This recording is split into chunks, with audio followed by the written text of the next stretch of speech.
Hey guys, उम्मीद है आप खुद को साफ और सेफ दोनों रख रहे हैं। बहुत जरूरी है हम सबका इस वायरस से बचना, जागरूक रहना और इससे जुड़ी हर खबर के बारे में पता होना।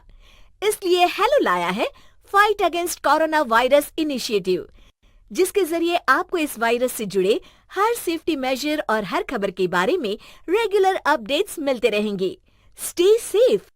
Download the hello app now.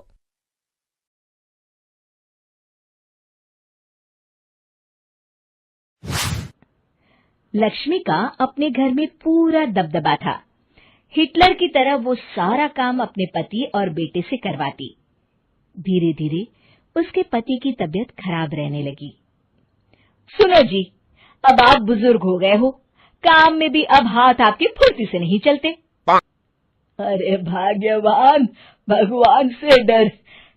तुझसे मैंने शादी अपने इकलौते बेटे के अच्छे पालन पोषण के लिए की थी, लेकिन तूने तो उसका बेड़ा गर्क कर दिया। मैंने क्या किया? पढ़ाया लिखाया, अब नौकरी नहीं लग रही तो मैं कैसे जिम्मेदार हो गई? अब घर में बैठकर रोटी तोड़ रहा था तो मैंने कहा काम ही कर ले।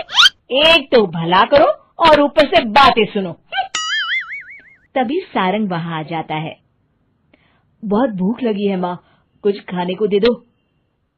अब तुम्हारे पापा का हाथ तो चल नहीं रहा है।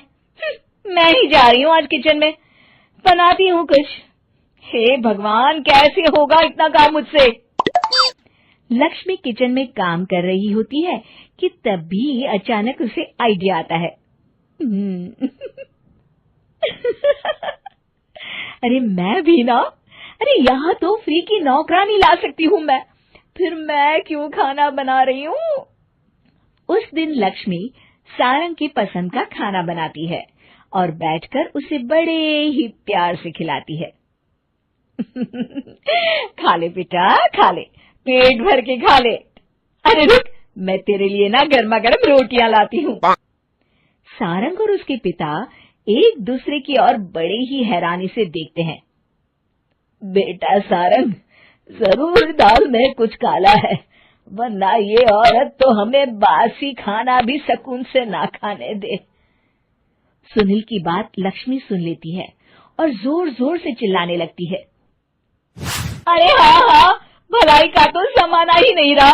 एक तो आग में खुद को जलाकर तुम लोगों के लिए खाना बना रही हूँ और ऊपर से तुम्हें दाल काली लग रही है। अरे माँ, पिताजी का ये मतलब नहीं था, तुम बुरा मत मानो। अरे हाँ बेटा, तू कहता है तो मान लेती हूँ। लक्ष्मी सारंग के पास बड़े ही प्यार से बैठ जाती है और फिर कहती है, बेटा मैंने ना तेरी शादी करने की सोच ली है। अब तेरे पिताजी के हाथ भी नहीं चलते, तो सोच रही हूँ तेरे लिए बीवी ले आऊं। अब पता नहीं ना मैं भी कब मर जाऊं।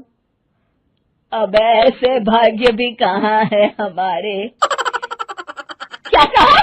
अरे हाँ, तुम तो चाहते ही हो कि मैं मर जाऊं, लेकिन मैं अपनी प्यारी बहू का चेहरा देखे बिना नहीं मरूंगी। हाँ माँ, शादी तो मैं कर लूं, लेकिन मैं नौकरी नहीं करता, फिर कोई क्यों देगा मुझे अपनी बेटी? अरे क्यों नहीं देगा बेटी? इतना बड़ा घर, खेल खलियान है, किस चीज की कमी है हमारे पास? जो आएगी राज करेगी, राज।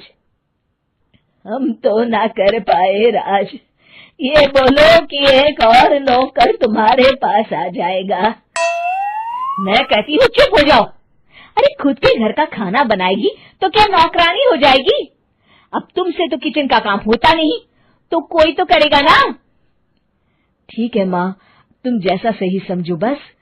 अब मेरी एक शर्त है, लड़की जो भी हो वो दिखने में कैसी भी हो या कहीं की भी हो, बस पढ़ी लिखी होनी चाहिए। अरे हाँ, ला देंगे पढ़ी लिखी बेटा, मैंने कौन सा काम करवाना है उससे। हाँ। और फिर एक दिन पास के गांव की ही रति से सारंग की शादी हो जाती है। रति दिखने में बहुत ही सुंदर थी, साथ ही साथ काफी पढ़ी लिखी थी। रति को लक्ष्मी के सौतेले होने की बात पता नहीं थी। शुरू शुरू में जब रति ने सारंग को घर का काम करते देखा तो हैरान रह गई। अरे, ये तो अच्छी बात है कि आप घर का काम करते हैं, लेकिन मैं तो घर में ही हूं ना, आप क्यों कर रहे हैं जी? जाइए, आप नौकरी के लिए अप्लाई कीजिए ना। तभी लक्ष्मी वहां आ जाती है। अरे रति बहू, करने दे उसे काम। और हाँ, मेरे घर के कुछ नियम है, कायदे हैं, यहाँ बीच में ना ही बोलो तो तुम्हारे लिए अच्छा होगा। रति को लक्ष्मी की बात कुछ अजीब सी लगती है। वो समझ नहीं पाती है कि वो ऐसा व्यवहार क्यों कर रही है, लेकिन उसे लक्ष्मी के सौतेले होने के बारे में कुछ पता नहीं चलता है। फिर एक दिन तो हद ही हो जाती है।